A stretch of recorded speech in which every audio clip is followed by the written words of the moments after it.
Hey folks, hope you're having a great Tuesday wherever you're at. Continuing to get through my book, Sitting with God, A Journey to Your True Self Through Centering Prayer has been out, oh my gosh, I think 3 months now practically. And I am now in chapter 11, giving an overview of chapter 11. So I did an overview of the book, was the first video, and then I'm just going chapter by chapter and giving high-level overview of each chapter and what you can expect to find in each chapter. So today is chapter 11, and that's Jesus and non-duality. And again, I just want to thank everybody that has read the book. Thank everybody that has done reviews on Amazon. I'm up to 41 at this point, so thank you very much. I took a peek over at Goodreads, and I think I was at 27 people currently reading it and 3 marked as kind of next to read. So that's really, really great and exciting. So just a big, big thank you for everybody. It's been a lot of fun. And keep reaching out to me. I love to interact. So shoot me an email from my website on my contact form, or shoot me a message on Facebook, or even just comment on this post. I love to interact and I'll dialogue back with you. So let's take a quick look at chapter 11. And I wanted to read a quote from the beginning of it by Richard Rohr. I'm convinced that Jesus was the first non-dual religious teacher of the West, and one reason we have failed to understand so much of his teaching, much less follow it, is because we tried to understand it with dualistic minds. And that's a Richard Rohr quote at the beginning of this chapter. So in this chapter, obviously I talk about non-dual versus dualistic thinking. And dualistic thinking is either or, comparison, good, bad, ugly, pretty, smart, stupid. It's kind of a world of competition.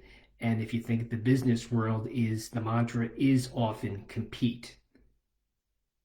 Whereas non-dual thinking is, I don't want to say the opposite, but it's different. And Jesus told us the kingdom of God is within. And the journey to, non-dual thinking is an inner journey. And my journey to this non-dual thinking is centering prayer. By centering prayer, silent prayer practice, where I open to God and I open up to the mind of Christ, and I try to put on a different hat and see with a different lens, instead of seeing things as either or good or bad, or always comparison, or always a competition. It's more of a holistic thinking, and that we are all in this thing called life together, and it doesn't have to always be a competition. We're in life together, doing life together, and we can all help each other. And my gift will help the community in one way, and someone else's gift will help the community in another way. So that's kind of what I think of dualistic thinking. And then I think of non-dual thinking is holistic thinking, looking at everything, accepting everything as it is. And together, everything is whole and makes the world what it is. And the diversity in the world is what makes the world beautiful, quite frankly. And then I also talk about, we act as individuals in this world when we're really not individuals. We're part of a large community. And there's danger in being an individual, and it can be rather lonely. You can't do and accomplish things on your own. You need the help and support of others. So you can try to live life as an individual, or we can live as part of a community, and I can help someone and someone can help me. And that's more of a non-dual way of thinking and more of a non-dual way of living.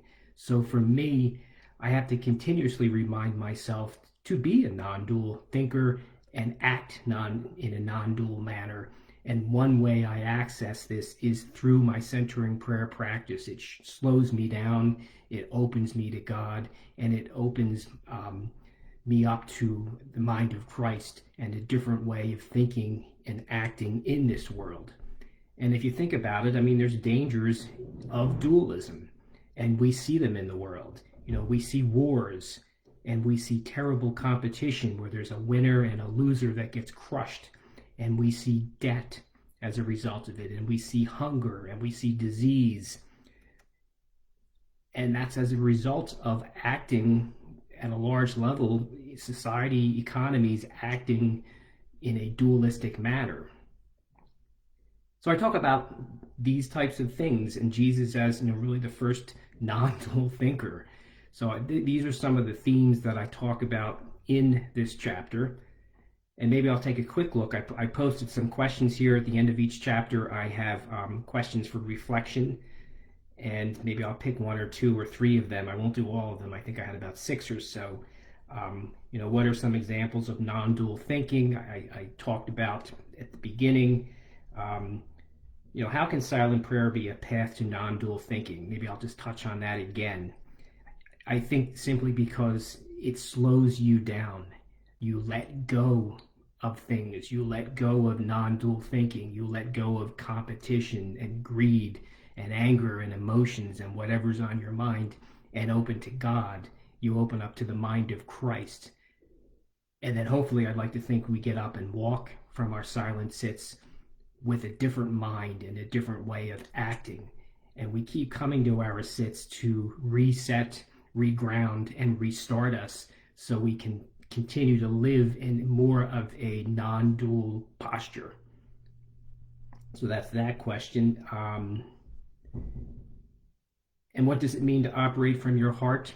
I think it's just, that's what we do in centering prayer. We drop our minds and thoughts into our heart, and we begin to operate and see things in a different way. And that's why we have to keep coming back to our centering prayer sits or silent sits, whatever your practice is, so we can operate from our heart and see and live from a non-dual posture. So those are some of the things I just wanted to touch on in this chapter. Next week or so, I'll go into chapter 12, and I'll be wrapping up the book soon. There's 14 chapters in the book, so I have 12, 13, and 14 to do. So 3 more. You'll see me 3 more times doing this and talking and sharing about my book and taking kind of a peek at each chapter.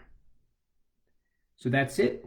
Thanks again for everybody that is reading the book, and thanks for those that are putting it on their reading list and will be taking a look at it soon. So I hope everybody has a great, great rest of the day wherever you are. Much love to all of you. Take care.